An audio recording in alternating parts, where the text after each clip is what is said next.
Ladies and gentlemen, boys and girls, children of all ages, wrestling fans around the world, thank you for tuning in to the Alliance Guys podcast. I'm your host, Jay Cal, and with me is the modern day hero, Kevin Douglas, the champion of domestic tranquility, if you will. Oh, if and you will. Kevin, we're here to talk NWA like we always do.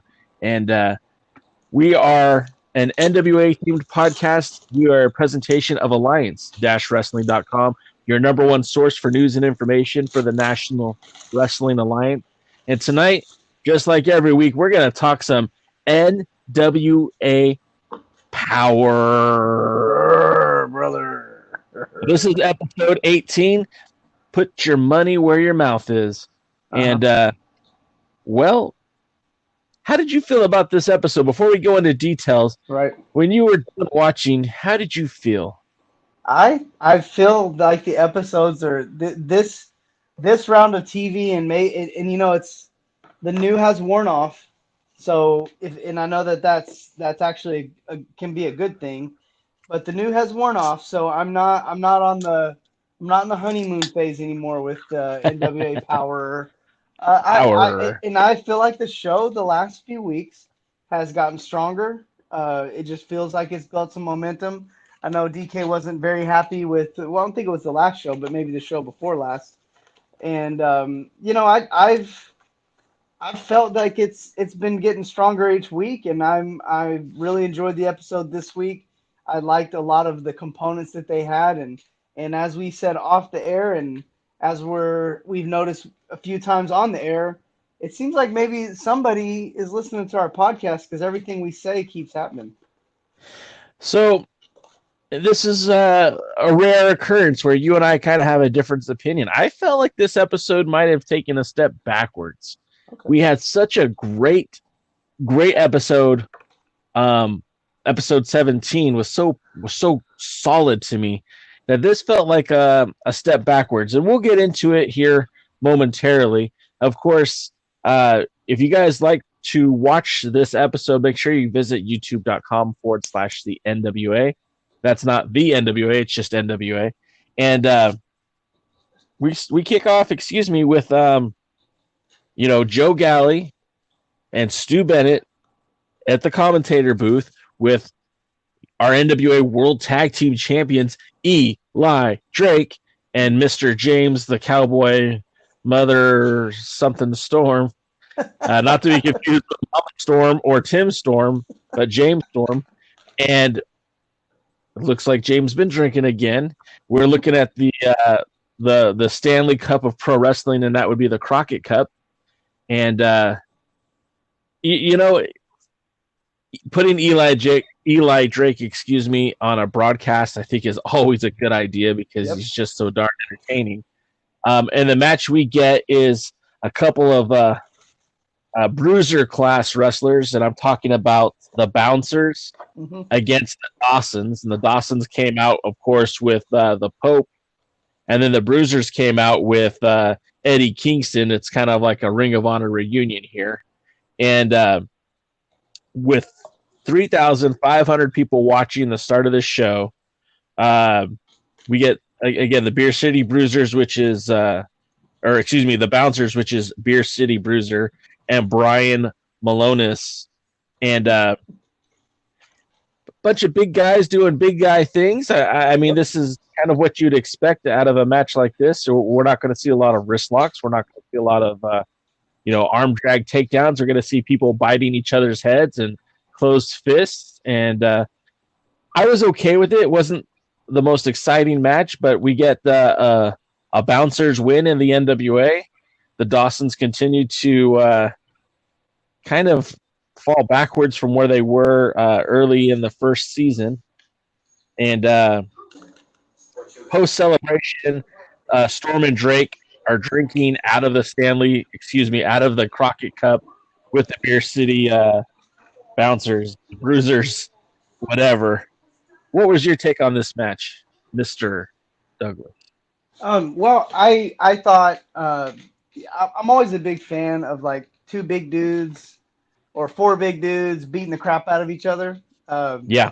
Just you would never guess that from a guy who's a big fan of work rate and love to see good wrestling matches, and myself was more known for work rate than anything. But you know, you're always a fan. I don't say you're always, but I'm typically a fan of some things that I admire that I really can't do. Granted, I can get out there and throw hands with the best of them, but you know, I can't be 400 pounds, and I can't make that loud slapping sound that it makes when two big guys like run into each other. So I like that kind of stuff. And again, you know, we've talked, or I definitely have talked on this show at length about just my feelings about suspended disbelief, how I like to, you know, have matches where and have things happen in the show, maybe not the entire show, but parts of the show where you go, man, like if I were to wrestle for the NWA, I might have to wrestle those guys. Yeah. And, you know, you had the Ring, with the exception of the Pope, you had 5 guys out there, including Eddie Kingston, that will just, you know, clean your clock. And so in all, you know, not my, like you said, maybe not my favorite match, but this is wrestling, and the NWA is actually becoming a little bit known for putting people out there that you might not see on another network. And I think that's actually really good, because to me, wrestling isn't just all about pretty bodies and cool moves. You know, ugly, nasty, and scary is also part of it. And these guys are all of those things. And so I thought it was good. I enjoyed it. Again, like you said, not my favorite match, but anytime you can get some shoulder tackles and, you know, hammers to the chest and some, as good old JR would say, some slobber knocking, I'm a big fan of it. And, you know, I was listening to Sean Mooney, I hope I said it right, his podcast, and he had an interview with Trevor Murdoch, and Trevor Murdoch kind of made reference to the same thing, just that, you know, today you need some guys and girls out there that make fans in the crowd think that would make fans in the crowd think twice about getting involved in the sport itself. And these are all 4 guys that the last thing you want to do is see their name across from your name on the run sheet. So I enjoyed it. I had a fun time with it. Good heavyweight wrestling. Enjoyed the finish to the match. I agree that the Dawsons are taking a step back. I don't think it's because there's anything wrong with them. I just think the level of talent has kind of caught up to them. That's all that really is. They're mid-card guys at best on this show. And maybe at times when the division was a little weaker, they needed to carry a little more weight than they probably should have. But at this point, you're starting to see some big, no pun intended, players get involved in the tag team division, rightfully so, just in time for the Crockett Cup. And again, we have talked at length that this was one of the weaker divisions of the NWA. And I think you're starting to see the things getting a little stronger in this division with the addition of Eli Drake and James Storm becoming a team. You have the brawler. What are they? the bouncers. The bouncers. I'm sorry. I feel so bad. The bouncers. It's hard to keep it straight. But it's okay. You know, I don't think they would care if I got their name right, as long as they heard what I said about the review that I gave them, that I liked it. Right. And you know, that dadgum, and they know I'm from Texas now, that dadgum superplex from the second rope followed by the splash, I'm very surprised that Ring did not absolutely cave, because the Dawson brother bounced about 1.5 feet off the ring when he hit on that suplex. And I just love stuff like that. Those are the moments where I had a guy at work at the gym today asking me about wrestling and stuff. And he was like, you know, people always assume you get used to hitting the mat. And I'm like, man, it hurt every time. You know, like, you know, it's like, oh, well, you learn how to fall. And it's like, no, you just learn that falling sucks. And so, so that was kind of, when I see match moves like that, I just kind of go, and again, like in my position as being a smaller guy, you know, taking nasty quote unquote bumps was kind of one of the things you have to do as a smaller guy. And, you know, so I felt like if you're going to go, you might as well go with style. If it's going to hurt, you might as well get the full thing. And finally on this match, how about Eli Drake's facial expression while they're drinking beer out of the Crockett Cup? So, exactly. I want to get to that. I just want to point out 3 things. 3 things. Only 3. Number 1, I do think Brian Malonis should go to a black singlet and ask for a 5 count, because if that's not the son of King Kong Bundy, I don't know who is. Number 2, I'm still very impressed with Dave Dawson's ability to land a pretty nice looking drop kick when you're talking about a guy who's easily 350, maybe 400 pounds, and able to get up in the air to get his feet to connect with somebody in the face. I mean, this isn't like a low bridge drop kick. He's not kicking somebody in the leg. He's elevating. He's getting foot to face, and he's not a tall guy. It's not like he's falling down with a drop kick. He's literally leaping, and for that, I give him all the props in the world. The last thing I want to say is the Beer City Bruiser doing a frog splash. What the heck, man? What timeline are we on? Because that was incredible, too. You know, I was a little hard on this match, and just kind of what you said, and then also looking at my notes again, maybe I did enjoy that a little bit more than I thought I did. Because, yeah, you've got some big guys doing big guy things, but they also did some pretty unique wrestling moves that you don't normally see these big guys doing, like drop kicks or superplexes or frog splashes. Yes, sir. Let me tell you something. You don't want to be in the ring with those boys. No. I'm just telling you right now. Like, if you're listening to this podcast, I'm telling you right now. Like, I was no weenie. I was a tough wrestler. I came up with some of the baddest, toughest wrestlers that ever stepped foot in the professional wrestling ring. But I'm telling you, no matter how tough you are, you know, there's some matches you don't mind, and there's some matches like, oh my God. And man, I'm telling you, those guys, man, you don't want to be in that match. Those guys were out there absolutely beating the snot out of each other, and it just seemed like it escalated more and more and more. And what was funny too, even the Dawsons, they were all having fun with it. That's what makes wrestling crazy and makes wrestlers even crazier, is that, you know, not only are they out there beating the snot out of each other, but they were having a good time with it. And I guarantee you they were all laughing and yucking it up afterwards, as where the everyday person would be thinking, why am I in this? Why am I doing this? Get me out of here. So, and fun times. And your buddy Bull, I mean, your running buddy, I mean, you guys not only grew up in the business together, but you guys did a lot of tours together, a lot of road miles. I mean, these guys are bigger than him. Right. Just putting stuff into perspective. Oh, true, and that's a good point. I mean, like I said, it's funny because when you ride with a guy and travel with a guy like Bull and practice and all that kind of stuff, you know, you realize like Bull's a big dude. And man, we had a guy down in Louisiana that trained with Rodney and Jazz that was kind of like a brother to us, and he came out to California with us once, did maybe a dark match, I think it was, at the 30-man battle royal. Why is it escaping? The Red Carpet Rumble. Red Carpet Rumble, one of my favorite events to get to do. I mean, just so much fun to get to be a part of something like that and get to share the ring with a guy like, you know, Eli Drake, be out there for 40 minutes. I want to say at least one or two times I was out there for a long time doing that.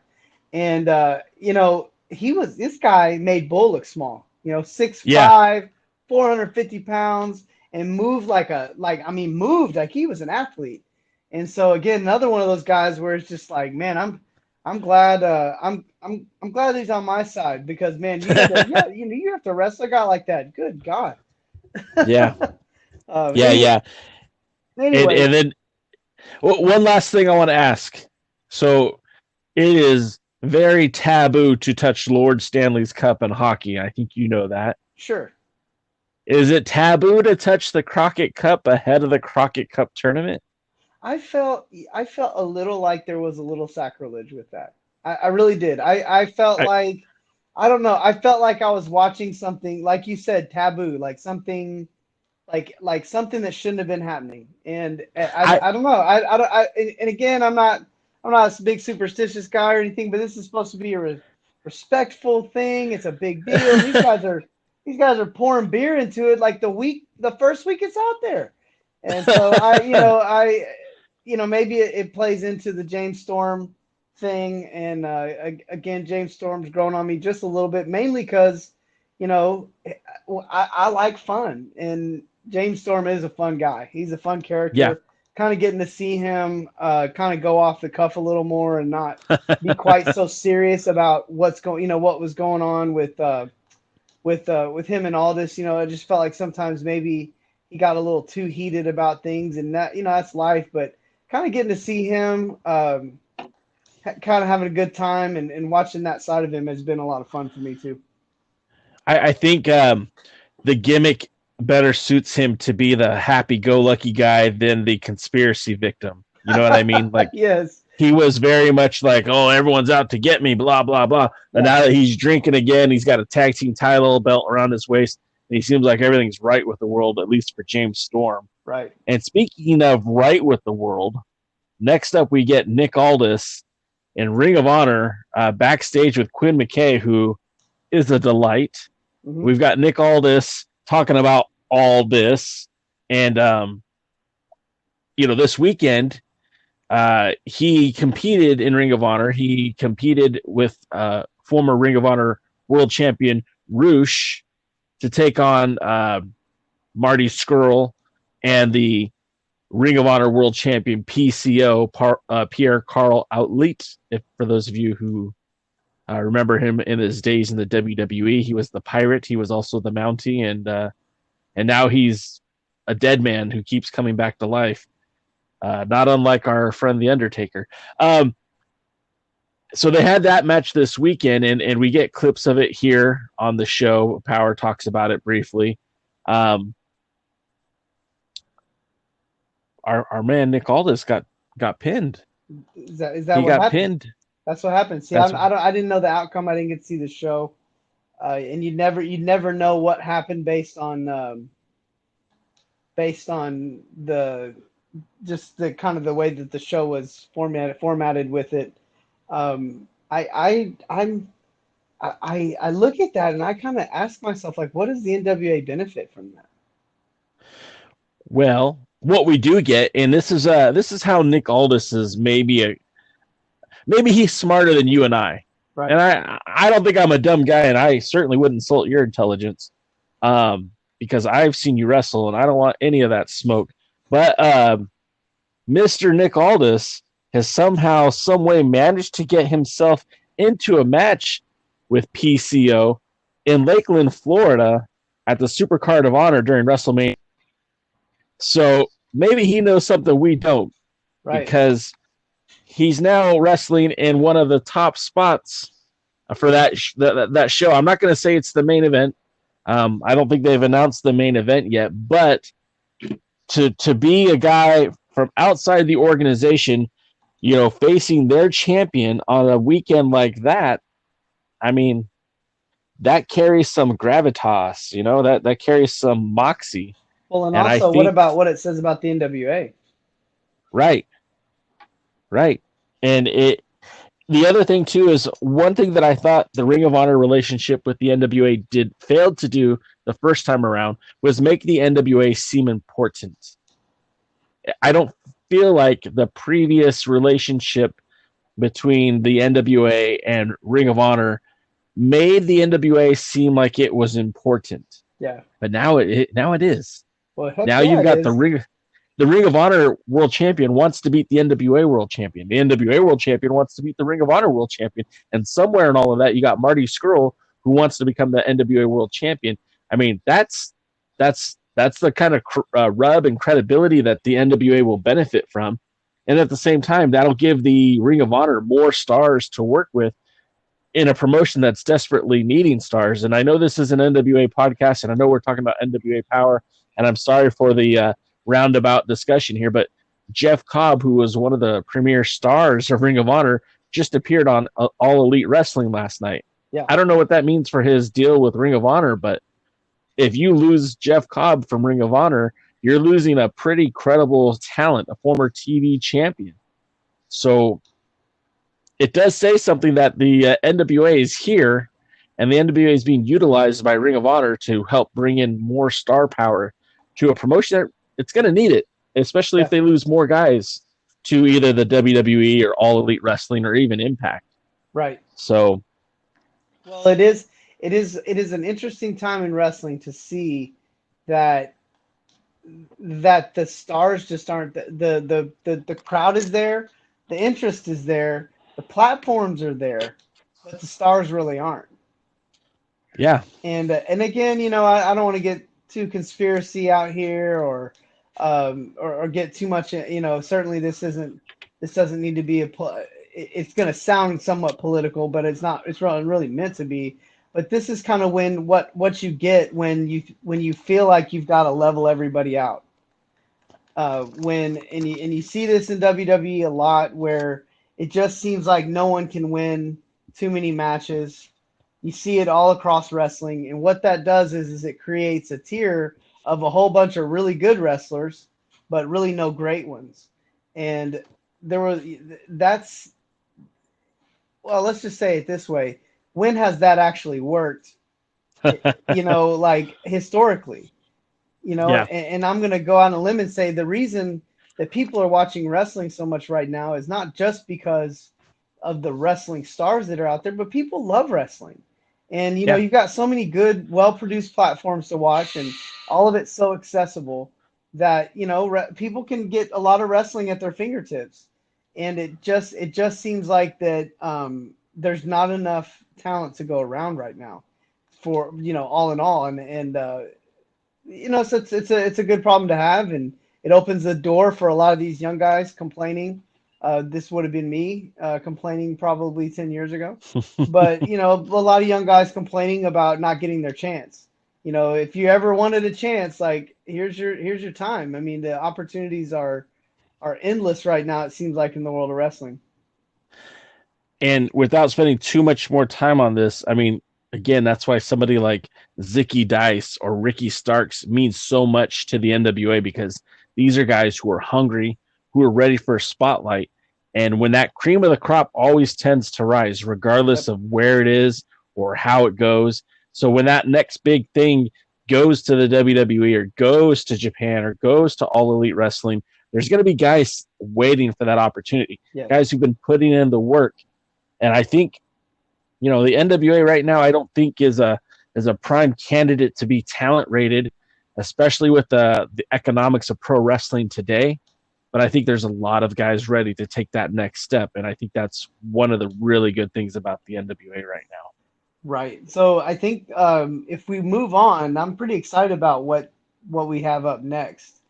Well, go ahead. Go ahead. I'm sorry. No. I was segueing because I'm pretty pumped up to talk about the next match. So now we're at 5,578 people tuning in to NWA POWERRR. And we get Latimer and Camille, the NWA power couple of 2020, with clickbait Joe Galley. And I use that term clickbait because, this guy's always trying to stir the pot. It's not just about asking the question, but how you ask the question. He's trying to cause some dissension in the ranks of Strictly Business. Even saying, well, hey, if you beat Tim Storm tonight, doesn't that put you in line for Nick Aldis's 10 pounds of gold? It's like, no, man, we're mates, which I love the accent. No, we're mates. We're good. We're friends. Latimer claims that the wild card will win the tag titles, that it's only a matter of time. Camille threatens with a stern look on the face and a quasi almost slap to Galley's face that nearly had him wet his pants. And I thought this was a great segment to build up to the match that we get in just a minute. Right. What were your thoughts on this promo? I like, and again, I've kind of been a little bit of a tooting the horn of Thomas Latimer, and I liked his promo. Again, you've got another match in a row, like 2 in a row now, that, if you're one of those, how do I put it, 150-pound guys doing 35 moves on the indies right now, this is not the match you want to see. These are not the names you want to see on the other side of you on the run card, because these guys are going to beat the living dog snot out of you. And you're not going to be doing a whole bunch of, what I like to call co-op wrestling with these guys. You're going to have to, you're going to have to throw your your notebook or your iPad with all your moves on it out the window, and you're gonna have to get out there and you have to fight like a man. And Right. I really, again, I enjoy that. Like I said, I don't have one of my favorite matches of all time.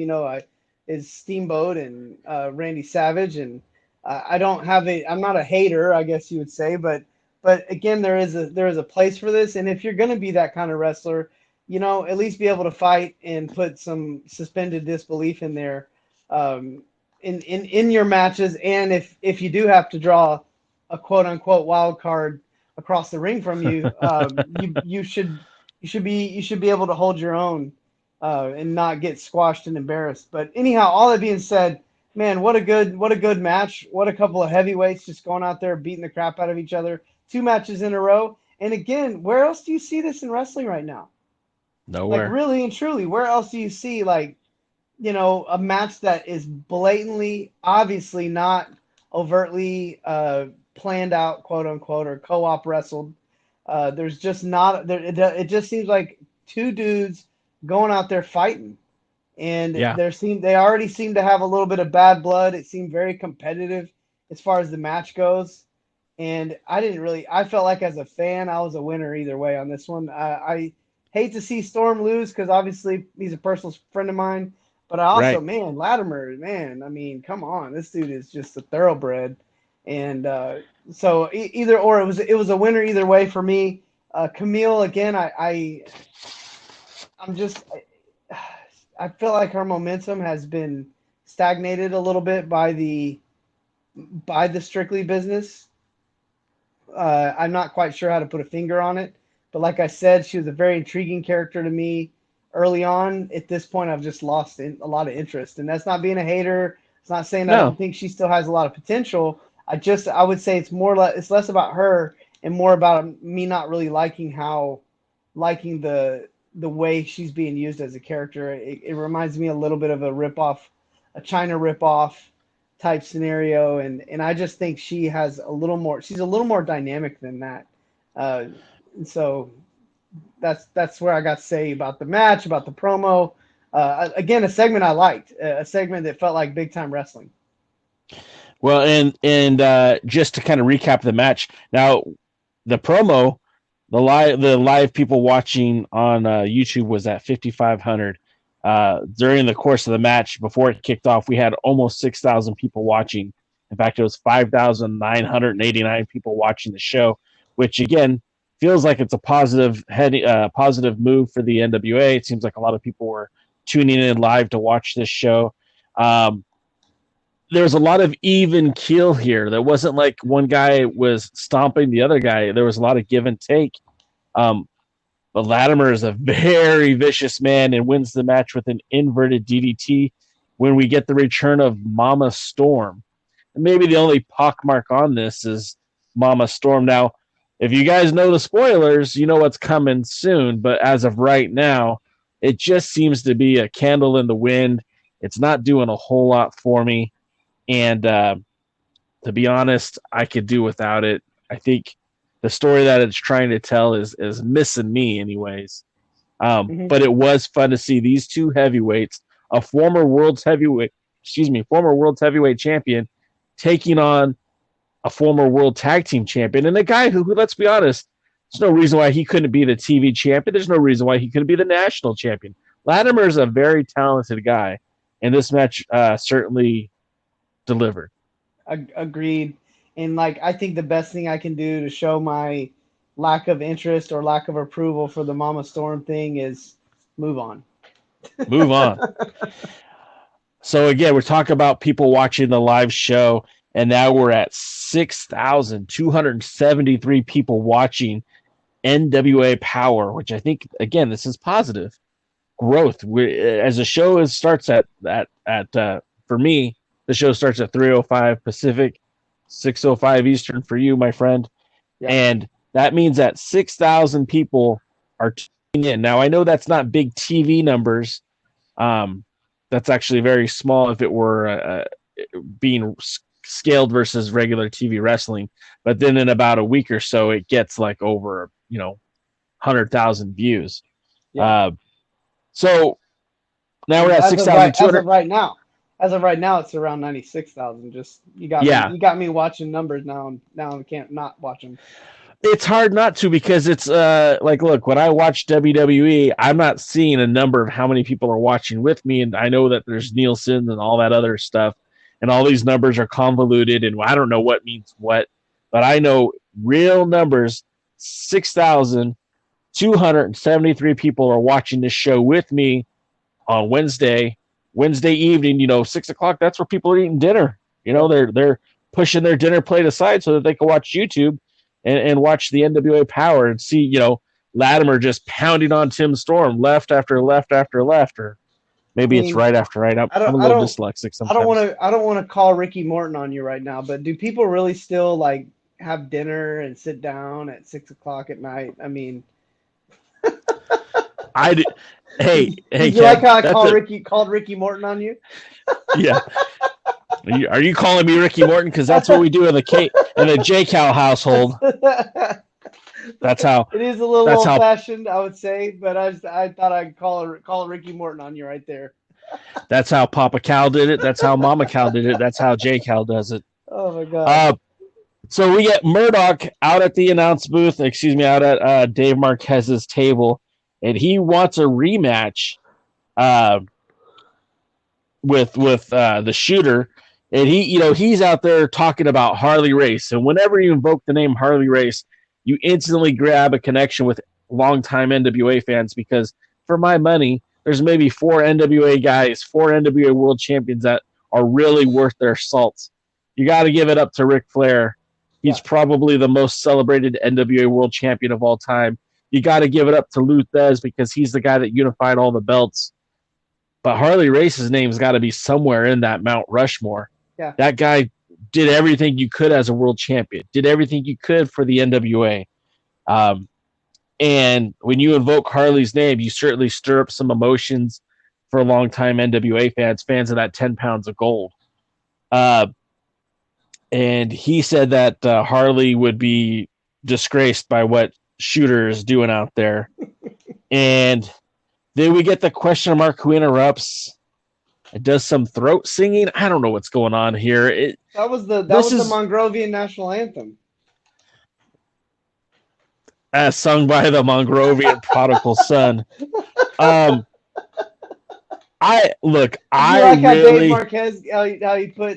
Dave Marquez put his hand on his heart? Yeah. You and I both love Dave Marquez, and I consider him a friend. He always does the silliest stuff that half the time people don't see. But that was one of that the camera certainly caught on to. It was great. Hopefully we get another Murdoch-Stevens match. But at this point, I'll even take Murdoch versus the question mark. I thought that was pretty good too. Sure, and a good little segment. Again, it just kind of shows us that they're kind of furthering that storyline and keeping it as at the forefront of our minds, because I can only imagine that it'll continue to escalate. And again, these are 3 guys I don't have much of a problem with. Question mark's a little bit silly, but you can't deny that the results are there in terms of the fan interest. And sometimes if you don't like something, it really doesn't matter if the fans like it and they're going along with it. You're gonna have to put up with it. So. And of course, we're a fan of Aaron Stevens on the show, and I think we're both a fan of Trevor Murdoch. So again, it's kind of not a matter of when, but not a matter of if, but when this national title match happens. And I think the other thing I want to point out too is when Billy Corgan, we're at the first tapings, and this is way back in September, practically October. Billy was so elated with the fan participation and the audience that he even said, like, you guys don't even understand how much of a part you play in this show, because we're taking your reactions and that's changing some of our storylines as we speak. So, I mean, the question mark might have just been a one-off. He might have been a just 2-off, but because the fans reacted so well to him, and then now the relationship that he has with Aaron Stevens, the sky's the limit for both of them. Yeah. And that's not necessarily a bad thing. No, I can agree with that. We get some more clips from Ring of Honor with Nick Aldis teaming with Roosh. That's always difficult for me to say because his name on paper is Rush. That's what I always see as Rush, but I got to call him Roosh. They talk about the counter offer and all of that good stuff. Ultimately, doesn't really get us very far. We get now, again, calling out the live numbers, 6,417 people watching the show. We get, again, the power update with Sean Mooney, the Mooney Minute or whatever they're calling it. I think it's a good segment. I just don't think it needs to be on this show. I think this is something when you talk about micro content on social media or, they're on this show, as we hear from the announcements, there's more programs coming to the NWA network of shows. The Mooney Minute certainly has a place and certainly belongs on the show, on a show, not necessarily this show when they're already doing so many other recaps and they're rehashing everything that happened the week before, the pay-per-view before. I love the segment. I just think it's a kind of redundant on this show. Kevin, what are your thoughts? I felt like it had some value on this show because it gave us some information that we didn't have already, and I'm trying to remember what that information was. But he was giving some data about the new shows that they're going to be bringing up, giving some updates about programming and stuff like that. I felt like it would be good on social media, but I think the kind of things that he was actually talking about are important. I think this time was different. It didn't feel redundant. It felt more like the announcements or something like that, which in a way is a good thing because one of the things you don't want to do is start changing stuff and people not know, which, in the independent wrestling world, that's completely normal.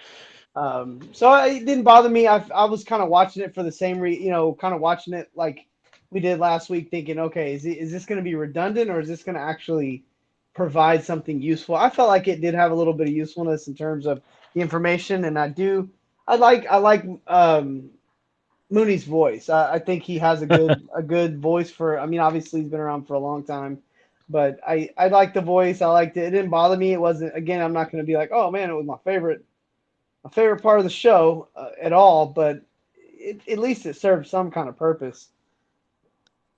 One thing we forgot to talk about, and I shame on me because I'm a huge Bruce Lee fan, but the tribute from the question mark wearing the yellow and black jumpsuit, to the Last Dragon. Props to the question mark on that one. Props to whoever's idea that was. I do want to get back to that because I think it's the little things that are going to add up, I think, for the show, and stuff like that's just going to pop me every time. So you're right. Yeah, the power update did give us a lot of information. And we didn't have already, that they hadn't said on the show at all. I felt like that was the thing that made it not redundant. Sorry to interrupt. This is true. But like I said, maybe you don't keep up with their Facebook. Again, I'm just not trying to play devil's advocate or anything here because that kind of gets on my nerves, that person. So I certainly don't want to be that person. But like you said last week, and we both said it felt redundant last week. It's like, well, we already know all this stuff. I just felt like at least this week, if you're going to put it in there, at least give us some info that we don't get anywhere else on the show or haven't gotten yet. And that at least did that. Yeah. But moving on. What I think the next match, I think we're looking at a card right now that, and again, I don't want to. I'm actually gonna. I thought the card was really good till we got to the end. Let's just leave it at that. Okay. Well, the next matchup, and now we again, as I've been listing these live times during the show. Excuse me, the live audience during the show. I mean, it kicked off at 3,500 people were there when Pantera was breaking through my speakers. Yeah. And now, about 45 minutes into the show or 40 minutes into the show, we're at 6,675 people who are tuned in for the NWA TV title match. Woo! Now, what's specifically important about this is our boy Ricky Starks is on a path, man. He's on a lucky 7 streak to try to get an opportunity to challenge for that NWA World's Heavyweight Championship. So this match and every match after play an important role, because that's how he gets his he gets to attach his wagon to the national treasures, is by getting an opportunity to face him for that world title. Right. And so Ricky is scheduled to face M-Dog, Matt Cross. You know, they had a hell of a match at the I wanted to say Into the Fire pay-per-view. It wasn't Into the Fire. It was Hard Times. They had a great match at Hard Times. This match wasn't that. It wasn't very intense to kick off. It started out slow. And I mean, if you're the champion, this is an excellent strategy, because you don't have to win to keep the title. You just have to last 6 minutes. Exactly. So, I was thinking that the whole time. So for Ricky Starks to take it slow and steady was good. I mean, that's strategic. I mean, maybe he's taken a few pages out of the World Champions book, because again, man, in wrestling, if you're not smart, you know, a Jim Duggan only comes across, you know, once in a lifetime. And frankly, I know Jim Duggan, and he's smarter than anybody could have possibly imagined. First of all, he went to SMU, which you can't be a dummy and go to SMU. Nope. But you know, again, I felt like as the announcers were kind of making reference to this, I just think, hey, that's the strategy. You know, how dumb does Ricky Starks look getting bought in? You're fighting Matt Cross. At some point, you know, you're watching. Let's just pretend like we're in a different land for a minute. You're watching an MMA fight, right? And in the MMA fight, you know, the guy that you're fighting, one guy's a striker and one guy's a grappler. You know, what sense does it make for the grappler to go out there and start fighting, start trying to trade strikes with the striker? And what sense does it make for the striker to go out there and try to grapple with the grappler? It doesn't make any sense. And at some point in wrestling, you have to like who gives a crap all the time, every time, what makes the fans happy? Right. You know, like we love the product. Fans listening, you love the product. Stop complaining about it. Be happy that we've got it, first off. Secondly, I think, again, not every match between two smaller guys has to be a bunch of crazy moves and all that kind of stuff, because, again, it makes the matches that have that mean something. Right. And the other side of it, too, is why would Ricky Starks, knowing that all he's got to do is go the distance, why would he get out there and be doing a bunch of drop-down takeover, you know, drop-downs and leapfrogs and drop kicks and all that? Man, if I'm him, I'm taking a methodical pace. You're going to make me wrestle fast. And if and again, like that makes him look good when he does that. The other side of that too is it makes the other wrestler have to actually be extra creative to create that to make that happen. And it looks intentional when you're watching it. You're going to look at that and go, "Oh, you know what? He's got to make this thing happen in 6 minutes. He's trying to pick up the pace on the match. He's trying to increase. It's a strategy. Remember, telling a story is what this show really is all about. And as far as the strategy of the match, and again, I don't, you know, it could have been by accident. It could have been on purpose. It could have been booked. I don't care. I don't know. I'm not going to speculate. I'm not going to pretend like I know what's going on in a locker room that I'm not in. But and maybe I'm kind of riffing here, but I just thought the story of the match was actually better than the match. And I think that was a good thing. It's a good thing. It's TV. You got to see two names go out there and wrestle. I don't think the match was bad by any stretch. Was it as good as their match at the pay-per-view? No. But that's part of kind of the theme of NWA Power is you're not going to get the pay-per-view for free. So, like I said, as a whole, I enjoyed the match. And I know I wish DK was on the call because he hates stuff like this. But you know what? I mean, I would tell him right here that this is how you do that kind of thing. Maybe the reason you don't like that kind of thing is because you're maybe watching it done the wrong way. But here you had a story told. You had a good match. It wasn't the greatest match of all time. No. Was it the best match we've seen with these two? No. But that kind of the logic of every match that they have being the best match they've ever had. At some point, the last match isn't the best match anymore. Right. And so again, maybe I'm talking in circles here, but I'm just kind of, if you're listening, you're probably catching some nuggets here. Sure. That of kind of the things that good booking will do. And I thought this match was well booked, and up to this point, I feel like the show has been really interesting. I felt like the storyline was really good. The stories have been good. We've been telling stories. The pacing's been pretty good. We had a couple slobber knocker matches. We had some really interesting story with the Nick Aldis, the Nick Aldis, the 500,000.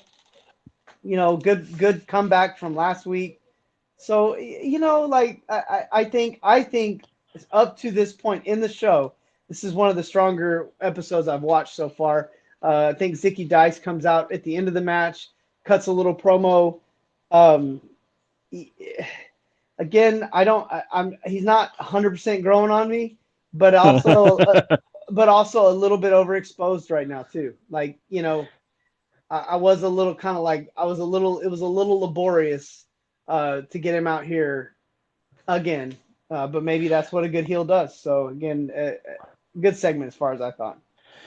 One of the things I do want to say about the match that when I first watched it, I thought, wow, I really like the pay-per-view match so much better than this. And I really felt like we didn't get that match. You pointed out we didn't, and for good reason. They were planting the seeds early on. Remember when Zicky Dice faced Matt Cross for the opportunity to wrestle this match? Who was sitting ringside scouting the competition? Ricky Starks. Ricky Starks was watching. He was taking notes. Guys, this is brilliant. This is strategizing. He was there. They were planting the seeds. He was watching the match. And then, of course, why would he come and give Matt Cross the match that Matt Cross wants? Right. I mean, the strategy there, I think a lot of people might have missed, because I'll be honest, I missed it the first time around. Seeing it for a second time, it's like, no, it was there. That was clever. Very clever. I think people slept on that. What you said about Zicky Dice being overexposed, I think that is very much a real problem for me as a fan, but maybe not for the NWA, because I know Zicky Dice is over with this crowd in the same way that the question mark is. Right. I don't necessarily have to like it. I don't have to agree with it. But the fact of the matter is, I'm one of at least 6,000 people watching this show. So, I've only got one voice. Right. And if the other 5,996 people are enjoying it, well, then so be it. Right. But it was I think the point you're making is it told a really good story. And I 100% agree with that. We've got our man, Ricky Starks, now 2 times has entered NWA Power as TV champion, and 2 times has left with his title intact. Can't complain about that. That's the shoes of a champion right there. And 5 in a row matches. Yeah. I mean, I guess you could say he's won them.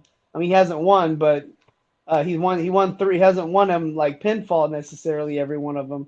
But he hasn't been beaten. He's on a roll, and I like it. So next up, and now we're close to almost 7,000 people watching. We've got 6,941 watching Melina versus Tasha Steelz. Now, this is the first time we've seen Tasha Steelz in a match with somebody like Melina. It's the first time we've seen Melina in a match with somebody like Tasha Steelz. Wasn't the crispest match I've ever seen. I kind of was over the whole I respect you thing. It just felt like that was forced. And I get what they're trying to do. Like, the angle going into this is that Melina wants a world title match, and they're like, well, sorry, Melina, you're going to have to actually wrestle a few matches before you get one. I like that. And I like how she responded. Like, it pissed her off. Like, don't you know who I am? Right. And that's what a good heel does, right? Exactly. Like, exactly. The hero is never the bad guy in their own mind. Sure. We all know that. They think they're the hottest thing since sliced bread. And for Melina to be so defiant and so angry with the NWA because they want to see her actually wrestle a few more times before giving her a title match, I thought was great. This is mostly Melina on offense. She wins with her split leg drop. She said that she was taking this match because the NWA said she had something to prove. Well, now she's proved it. And so she flat out just challenges her own stablemate, Thunder Rosa, again. I want that title match. And I think Galley said under whose authority, she said mine, which I thought was a great line too, because it's like, very, very she's good. The boss. But I have a good question to ask here. Why hasn't Marty Scurll had to go through what Melina's going through? Why didn't Flip Gordon have to go through the same thing? I don't remember. Another good point. I don't remember James Storm really winning any major matches or having to prove himself to fight for the world's heavyweight title. It seems a little contradictory, and if I'm Melina, that would be a good talking point in terms of a good promo talking point, because again, in this day and age, you don't want to have too much double standards going on, because people aren't going to stand for it. And I feel like there is a little bit of a double standard. I'm not a huge fan of Melina. I'm certainly not a hater. I'm certainly not a hater like her Twitter fans think I am. But I knew you're going there. Yeah, and I was the first one to say I didn't like one of her matches, but then she had a good match, and I went on record as saying, "Hey, I thought it was a good match." And again, this match was, it was good, but Tasha Steelz, right? That's who she wrestled. Yeah. I felt like Tasha Steelz allowed herself to get kind of ate up in this match. And I don't think I'm not going to ever blame that on someone else. If you get eaten up, that means that you weren't tough enough to fight back. And I think that if you're going to let Melina eat your lunch, then you're going to get you get what you deserve. And I don't think if it was a squash match, it would have looked totally different, but it wasn't a squash match. It was supposed to be a decent, match to where Melina goes over. And as a whole, did it get watched? No. Awesome. Sorry guys. But as a whole, I enjoyed the match. I enjoyed the segment. I thought the whole thing was pretty good. I liked some of the drama between, I think they're setting something up with Allison Kay and Marty Bell. I thought Marty Bell was pretty strong on the mic. I thought her promo was pretty good. Of course, we all know that Allison Kay has the skins on the wall. And so again, I thought for the women, I felt like this was a strong segment as a whole. It wasn't the best segment we've ever seen from women, but then again, going back to Ricky and Matt, you don't always have to do the best you've ever done. You can go out there and just deliver a solid segment and build up to something. And as long as you're not just out there dropping the ball, which I don't think they did. I thought it was a good segment. The women's division has progressed a lot over the last few weeks. And, I give credit to Melina because she did go out there and get her hands dirty. And I really feel like there might have been a little bit of like real in her promo after the match.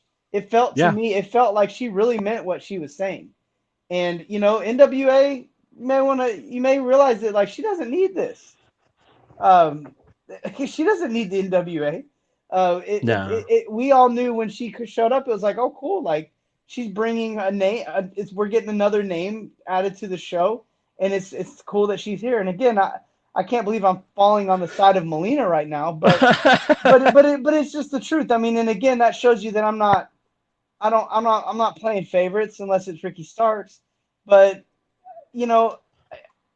as a whole, I kind of scratched my head a little bit with the direction here, and I liked that it felt like she was really upset after the match. She went out there, beat Tasha Steelz up, kind of like again as another slobber knocker match, beat Tasha Steelz up, and then came out and said, "Look, what you really need me to do this?" And do you really? Because I feel like she's been on TV wrestling more in regular matches than Marty Scurll or Flip Gordon has. And frankly, this is true. And frankly, they've never been or done what she's doing. I mean, what she's done in her career. So again, I kind of, it's a little bit of a head scratcher, but as a whole, good segment. And I would like to see that match. I would like to see Melina and Thunder Rosa. I would like to see Marty Bell and Allison Kay. So hopefully these are matches We don't have to wait till April, for God's sake, to see these matches. Maybe they do what maybe some other wrestling promotions that have very good television shows do, and sometimes take a TV segment or TV spot and make it a big deal, and make a whole show out of one huge match. I'd love that. That would be awesome, and I think it would draw. So that's just my 2 cents, and that's all I got to say about that. I do want to go back to the whole Marty Bell and Allison Kay segment. Sure. It did feel a little bit too dramatic. But I will give you this. It did feel real. And it's probably the best Marty Bell's looked on the mic. I like the way how she was very Jim Jones. And I think Allison Kay even said that. She seemed like she's being brainwashed, and she was very protective of Melina, which I thought, again, plays the whole storyline really well. And then you've got Allison Kay saying, "Hey, look, you don't have to like me, but I'm going to be here for you." But they're gonna face off in the ring again, and it's gonna be meaningful. And that promo was, I thought, pretty good. A little on the dramatic side, a little bit on the Mean Girl side, and stuff that I can't really, just honestly, I can't get into. But it did a good job of advancing that storyline without even them stepping into the ring. The storyline has now been advanced. Right.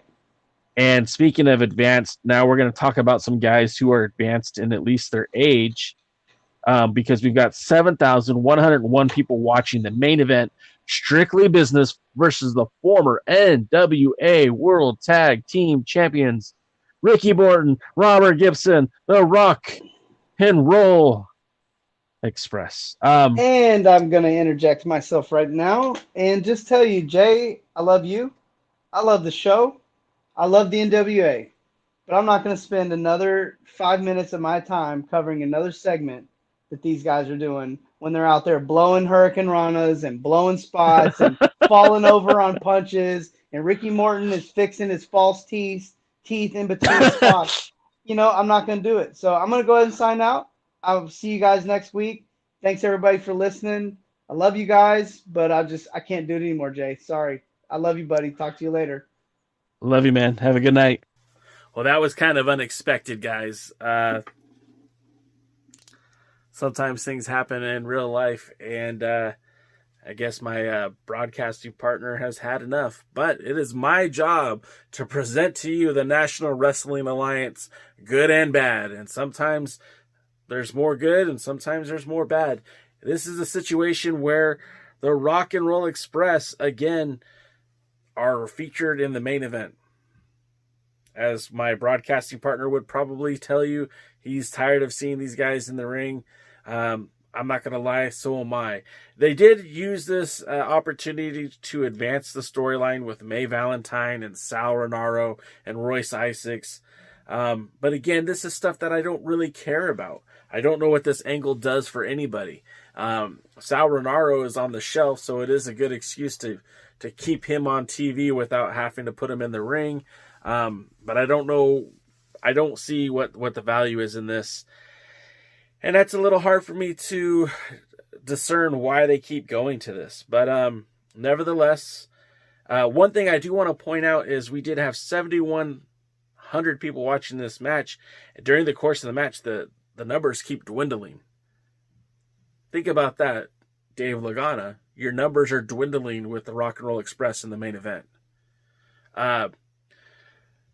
Morton and Gibson take advantage of Isaacs being distracted by Valentine and Rinauro.